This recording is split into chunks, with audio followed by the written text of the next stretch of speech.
passe la parole maintenant au député de Saint-Jérôme, qui est le porte-parole du deuxième groupe d'opposition en matière d'immigration, en matière de justice, en matière de francophonie et de relations internationales, je crois. Exact, Monsieur le Président. Tout d'abord, je voudrais aussi, comme l'ont fait mes collègues, vous féliciter pour votre nomination en titre de vice-président de cette Chambre, d'autant plus que vous êtes mon politicien préféré dans la région. J'habite votre circonscription. Alors, je vous remercie de aussi m'avoir donné, oui, je vais continuer, m'avoir donné des encouragements quand je suis arrivé. Votre appui m'a vraiment touché. Je tire vraiment une grande fierté de m'être vu confier le mandat de représenter mes concitoyens de Saint-Jérôme à l'Assemblée nationale. Et je peux vous dire, Monsieur le Président, que je vais faire tout ce qui est possible pour être à la hauteur de ces attentes, parce que dans mon esprit, il s'agit vraiment d'un privilège, mais un privilège qui comporte énormément de responsabilités. Donc, devant vous, vous avez un homme extrêmement heureux. Et devant moi, j'ai une sélection de femmes et d'hommes avec qui je suis certain de bien m'entendre, parce que ce que j'ai vu depuis mon arrivée dans cette Chambre, ce sont des hommes et des femmes tous animés par le désir et la même ambition, c'est-à-dire défendre les intérêts de nos concitoyens. Depuis le 4 septembre, tous nous regardent et en fait comptent sur nous pour diriger les affaires de l'État québécois, vraiment au-delà de nos différences, de nos appartenances, de nos origines et de nos convictions politiques. C'est pas une mince responsabilité, mais je répète que c'est avec un grand enthousiasme que j'accepte ce défi.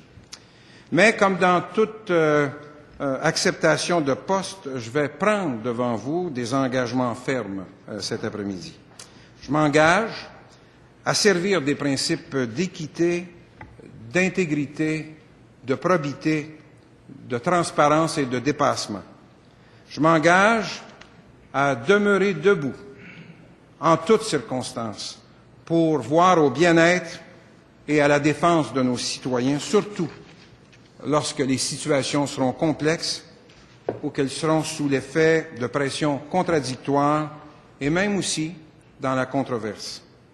Je m'engage aussi à faire de mon poste de député une fonction qui ne fait pas que réagir aux événements, mais qui aussi identifie des problèmes et tente de les supprimer.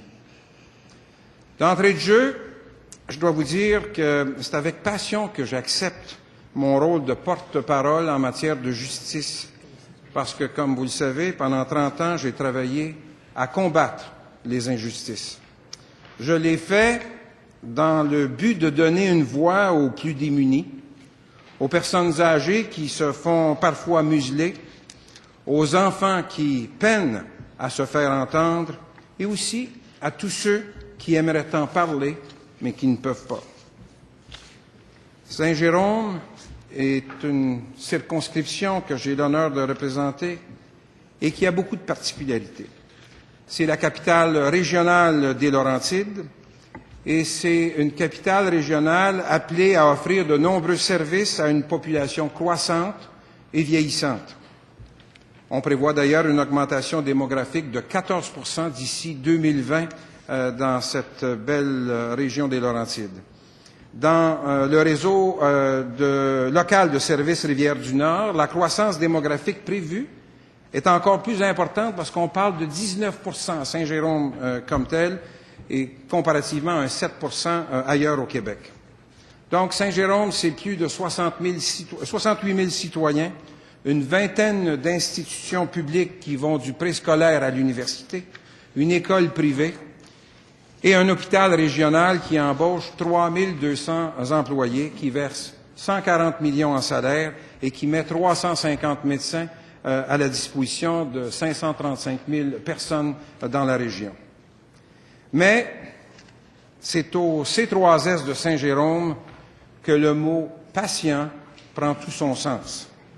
Parce que le temps moyen d'attente enregistré en mai dernier est de 24 heures et 30 minutes. Ma collègue députée de Groux parlait hier qu'en moyenne, au Québec, on parle de 17 heures 30 minutes. Je répète, au C3S de Saint-Jérôme, 24 heures et 30 minutes.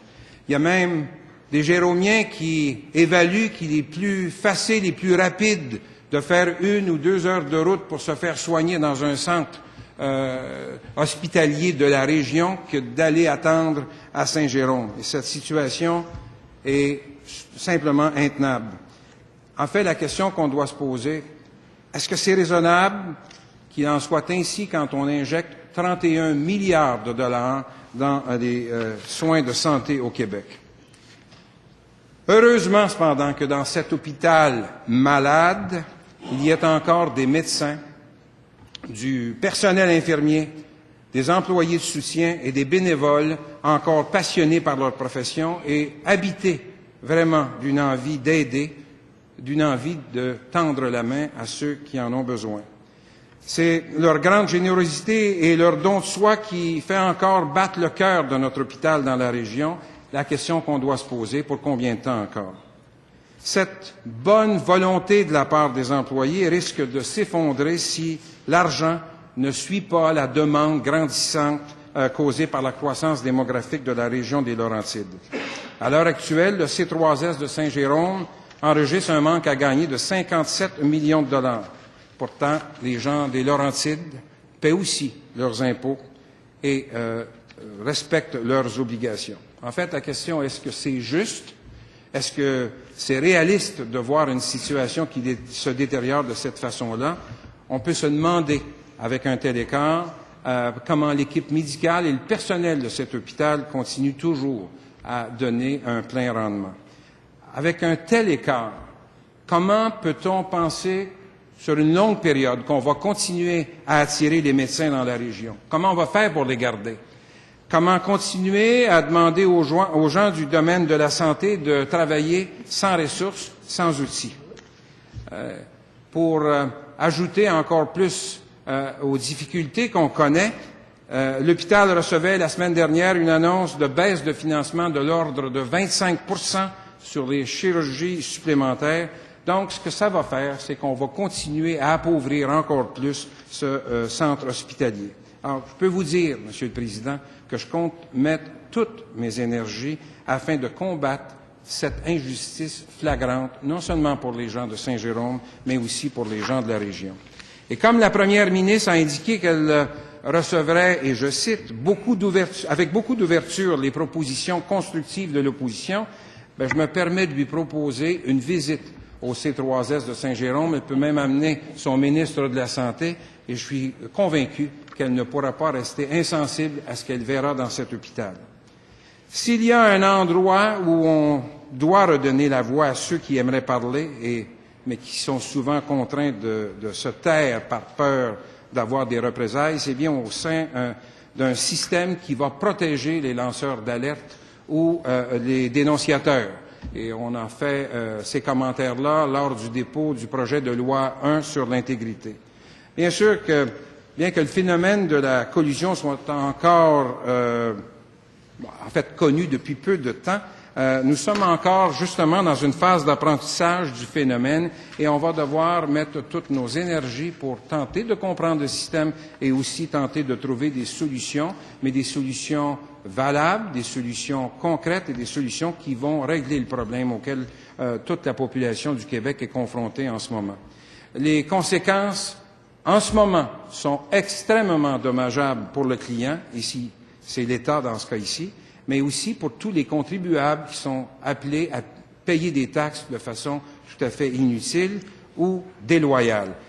Il y a environ une dizaine de jours, le journal Le Soleil citerait que depuis la création de l'unité anticollusion au ministère des Transports, c'est plus d'1 milliard de dollars qui a été sauvé en à peine 3 ans. C'est donc dire que pour peu qu'on mette le nez dans les affaires de l'État et qu'on tente de trouver des solutions, on est capable de le faire. Donc, il faut maintenir à tout prix cette nouvelle habitude de prudence et d'économie que la coalition Avenir Québec veut mettre dans les affaires de l'État. Il faut changer les mentalités afin d'empêcher que la collusion ne devienne cyclique dans cette belle province. Le crime organisé, c'est pas juste un problème d'ordre public, c'est un phénomène économique et social qui a pénétré toute la société, incluant les processus implantés. C'est un système qui est vicié, un système qui a su s'étendre dans différents champs de compétences et non pas uniquement dans le domaine de la construction comme on ose le prétendre. C'est un système qui est bien connu des organisations criminelles et c'est un système qui n'est pas un simple parasite, mais qui cherche vraiment à devenir un acteur important dans les affaires de l'État.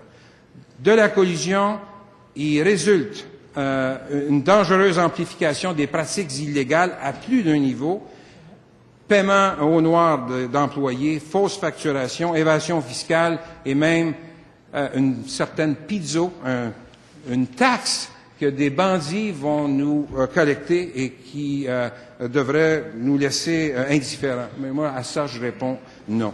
Il n'est pas vrai que c'est en jetant aussi en prison des bandits et en préconisant une approche uniquement policière et judiciaire qu'on va réussir à juguler l'hémorragie, c'est-à-dire à empêcher les surestimations de coûts et le manque de surveillance qualifiée.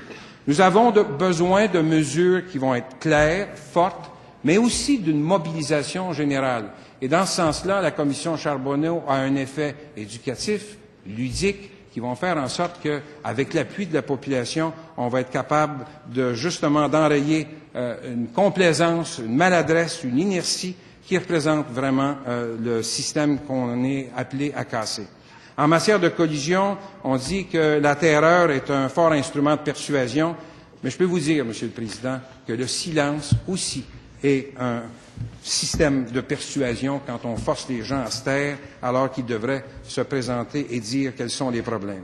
Donc l'heure n'est plus à se taire parce que plus le temps passe, plus on voit que le système devient de plus en plus complexe et il faut cesser de fermer les yeux. En terminant, je ne peux aussi parler de personnes qui me tiennent à cœur, des personnes qui m'ont aidé dans cette belle aventure politique, c'est-à-dire ma famille. En premier lieu, mon épouse et nos 3 enfants, une épouse qui, malgré quelques réticences au début, m'a appuyé dans ma démarche, la même chose pour mes enfants. Elle a été obligée de m'appuyer parce que j'avais un chef insistant, à qui on ne peut dire non et qui un jour, j'espère, saura réussir à convaincre l'ensemble de la population que sa vision est la bonne pour le Québec. Merci beaucoup de cet honneur que vous m'avez fait. En fait, merci beaucoup de m'avoir fait vivre une très belle expérience qui va se continuer longtemps à vos côtés, je peux vous assurer. Finalement, je compte aussi saluer très haut les personnes de Saint-Jérôme qui ont ouvert leurs bras, qui ont ouvert leur cœur pour m'accueillir dans cette circonscription. Des gens qui, venus de différents milieux, sont venus me donner un coup de main, soit pour poser des pancartes, soit pour convaincre les gens d'emprunter la voie de la coalition Avenir Québec. Sans eux, je ne serais pas ici. Et je termine ces quelques notes en leur disant un grand merci. Monsieur le Président, ça me fait plaisir de m'adresser à cette Chambre.